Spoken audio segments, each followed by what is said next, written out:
Masih diperdebatkan umur terbaik anak masuk sekolah. Di Selandia Baru, anak-anak mulai bersekolah sejak umur 5 hingga 6 tahun. Namun menurut ahli pendidikan di Selandia Baru, umur yang tepat masuk sekolah masing-masing anak berbeda.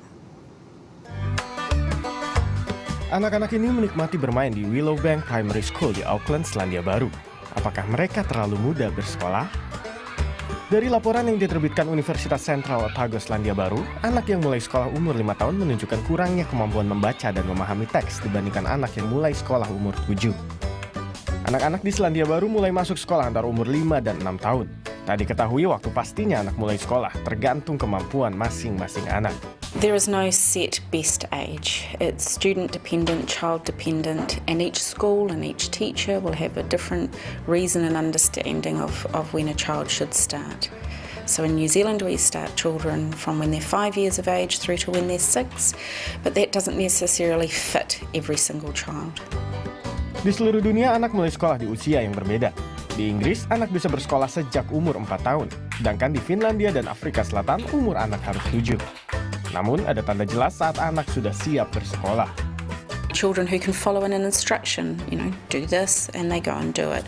Children who are inquisitive, who are looking for interesting things, children who are happy to engage with other children, they're all things that show readiness towards school. Anak-anak ini berumur 5 tahun dan mereka sudah sekolah sekitar 6 bulan. Mereka belajar mengikuti perintah, memotivasi diri mereka sendiri dan menggunting menempel.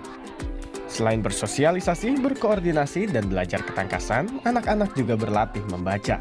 Belajar membaca, menulis, dan berhitung merupakan pendidikan awal di sekolah. Untuk memperlancar proses belajarnya, anak dianjurkan belajar membaca di rumah.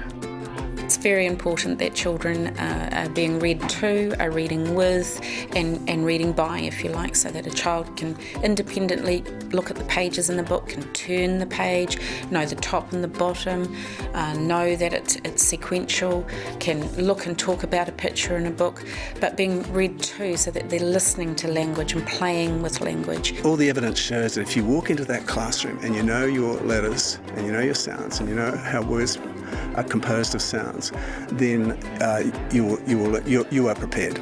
You're ready to go. Hingga kini masih ada ketidaksepahaman di seluruh dunia tentang berapa umur terbaik anak masuk sekolah. Bahkan ada yang meyakini anak masuk sekolah umur 2 tahun. Children start school at different times of the year, like in some places at 4, some places 5, 6, 7, 8. And it turns out that what happens is that although the children who start earlier are ahead initially, by about age 10, they've all sort of the ranks have closed and they're all sort of reading at about the same level. So in a lot of ways, it doesn't matter what age that you start. Kemampuan membaca anak akan sama saat anak menginjak kelas 6. When we've tracked children who start school early in New Zealand, let's say age 5, by the time they are 10, yes, the children in the United States have caught up with them, but they're ahead of children in the United States right through until about age 8 or 9. So it does give them an early start. But that doesn't lead to long-term. It doesn't lead to a long-term advantage. Bagi anak, mulai sekolah adalah hal besar, bisa menjadi sesuatu yang membingungkan atau menyenangkan. Reaksi masing-masing anak juga berbeda saat hari pertama sekolah. Orang tua sebaiknya mengajari dan mendorong anak belajar dengan mengajari mengenal huruf, menulis, mendengarkan cerita, hingga berbagi cerita dengan orang tua. Karena semuanya itu penting bagi anak. Dari